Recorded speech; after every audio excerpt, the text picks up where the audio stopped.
बोले कहाँ करोगे? बोले नामकरण संस्कार भगवान का गौशाला में करोगे। गाय की महिमा के लिए भगवान आ ही गाय के लिए है महाराज। और हम आपका दुर्भाग्य है, हम भारतवासियों का, हम सनातनियों का दुर्भाग्य है, जब तक हमारी आंख सुबह खुलती है तब तक हजारों गौएं जो है डब्बे में पैक होके अदर कंट्री के लिए चली जाती है बिकने के लिए। जब तक हमारी सुबह आंख खुलती है तो कम से कम आंकड़ा निकाला गया है कि 1 लाख गौएं का मीट जो पैक होकर डब्बों में अदर देश के लिए, अदर कंट्री के लिए चला जाता है। ये हमारी सनातनियों की हालत है, ये हमारी गौ माता की हालत है। हमारी जो गौ माताएं थी उसकी जो प्रजाति भी अब खत्म लुप्त हो रही है। बोले क्यों?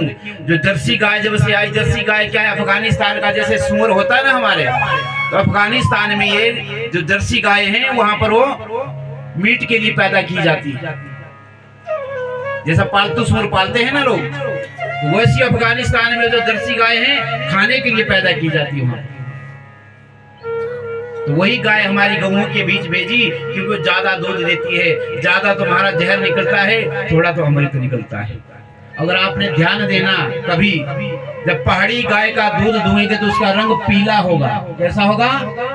उसका मक्खन भी पीले रंग का होगा, उसका जो घृत निकलेगा वो भी पीला निकलेगा। जर्सी गाय का दूध भी सफेद होगा, जर्सी गाय का जो है मक्खन वो भी सफेद होगा, और उसका घी है वो भी सफेद होगा। बोले कि ऐसा क्यों? बोलते हमारी अपनी पहाड़ी नस्ल की गऊ है ना, उसकी पीठ में एक सूर्य केतु नाड़ी होती है पीठ में, जो कुब्ज होता है ना, कुब्ज उसमें, और जाके वो सीधी जा मिलती है स्तनों में जाके, क्योंकि वो सूर्य से सोने को ग्रहण करती है।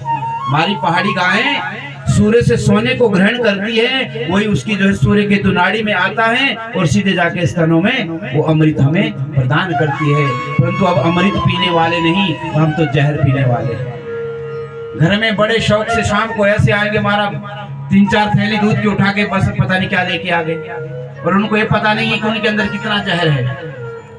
शायद अभी आर्टिकल छपा था, किसी ने पढ़ा हो कि नहीं पढ़ा हो,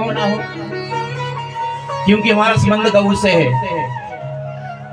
अब बोलने की बात तो नहीं है, शायद किसी को पता हो, मीडिया के थ्रू आपने देखा, तो मैंने 8 दिन गाय के लिए अनशन किया है। 8 दिन बर्फ में बैठकर गाय के लिए एक दाना, एक जल की बूंद तक ग्रहण नहीं की। और 8वें दिन जाके जो हमने जो है अनशन तोड़ा था, उसी के बाद गाय के लिए कुछ थोड़ा हुआ। नहीं तो पहले ना तो गाय के लिए गौशाला के लिए जगह दी जाती थी। अब गऊ जितने भी लोग हैं घर से निकालते और भेज देते, बोलते अबारा। अबारा वो नहीं है, अबारा हम है, अबारा हमारे संस्कार हो गए हैं। वो अबारा नहीं, वो तो माँ है महाराज।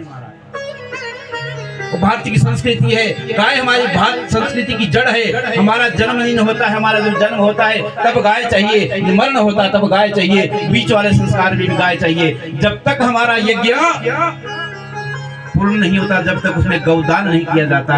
यह सबसे पहले मंत्र आता है पंचगव्य प्राशन का मंत्र आता है हमारा। पूजा का पहला मंत्र पंचगव्य। बोलते 21 दिन तक अगर पंच प्राशन नहीं करोगे पंचगव्य का, तब तक पूजा पाठ नहीं लगेगी। और जब तक आप भूमि को जो है गोबर से नहीं लीपेंगे, तब तक वहां भगवान देवी देवता नहीं आए। कहां से लाओगे गोबर? कहां से लाओगे पंचगव्य? भगवान के पंचामृत पड़ता है, उसमें पहले दूध चाहिए, घी चाहिए, दही चाहिए। कहां से लाओगे?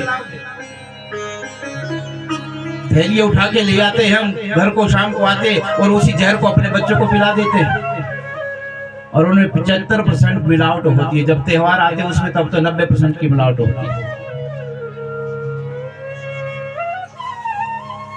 ये हमारे संस्कार है, ये हमारी संस्कृति है। कुंभी पाक नरक हमने वर्णन किया कथा में। कुंभी पाक नरक तभी पार आप तय कर सकोगे, तभी पार जा सकोगे उससे, जब तक जीवन में गाय को नहीं पाला।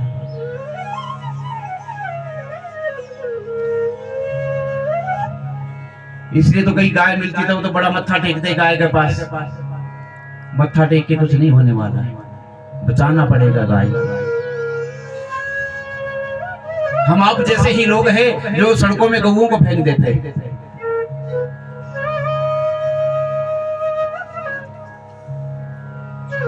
मैं आप लोगों से भी विनती करता हूं, प्रार्थना करता हूं व्यासपीठ से, अगर हो सके तो गाय के लिए खड़े हो। हमारी बहुत सी गौशालाएं हैं, अगर घर में गौ नहीं पाल सकते तो गौशाला में गाय को गोद ले लो। गोद लेने का मतलब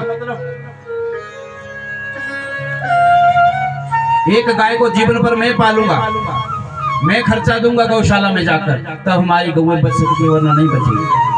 गौशालों में भी कितनी गौएं आएंगी। लोग क्या करते हैं, रात्रि को गाड़ी उतारी और गौशाला के नजदीक गौओं को डाल देते हैं। यहाँ रहेगी कितनी गौशाला, कितनी इतनी गौशाला है जो गौशालाओं के पास गौएं हैं।